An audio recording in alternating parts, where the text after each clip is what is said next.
જૂનાગઢની વાત કરીએ, શહેર અને જિલ્લો જ્યાં આજે મુશળધાર વરસાદ પડ્યો। જૂનાગઢ જિલ્લામાં અલગ અલગ વિસ્તારોમાં વરસાદ પડ્યો। જોશીપુરા, કાળવા ચોક, આઝાદ ચોક, ઝાંઝરડા રોડ, મધુરમ સહિતના વિસ્તારોમાં વરસાદ પડ્યો।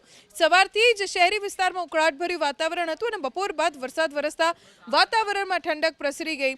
શહેરની પાસેના વડાલ, બામણગામ, સુખપુર, કાતરોડા સહિતના ગામોમાં વરસાદ પડ્યો। વંથલીમાં ધોધમાર વરસાદ પડ્યો। અસહ્ય ઉકળાટ બાદ વાતાવરણમાં પલટો આવ્યો અને ભારે પવન સાથે વરસાદ પડ્યો। ધોધમાર વરસાદના કારણે ખેડૂતો આનંદિત થઈ ગયા તો મેંદરડા તાલુકામાં પણ મેઘમહેર જોવા મળી। કેટલાક વિસ્તારોમાં ઝરમર વરસાદ પડ્યો તો ક્યાંક વરસાદનું જોરદાર સ્વાગત થયું। જૂનાગઢના માળિયાહાટીના તાલુકામાં પણ ધોધમાર વરસાદ। જેમ જેમ ચોમાસું આગળ વધી રહ્યું છે, વરસાદનું જોર પણ વધી રહ્યું છે, તીવ્રતા વધી રહી છે। જલંધર, માતરવાણિયા, અમરાપુર ગામમાં વરસાદ પડ્યો।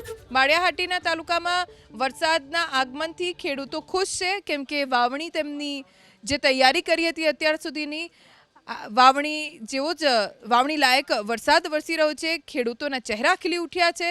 જલંધર, માતરવાણિયા, અમરાપુર ગામમાં વરસાદ પડ્યો છે।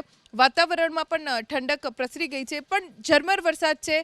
વાવણી લાયક વરસાદ કેટલાક વિસ્તારોમાં હજી નથી પડ્યો।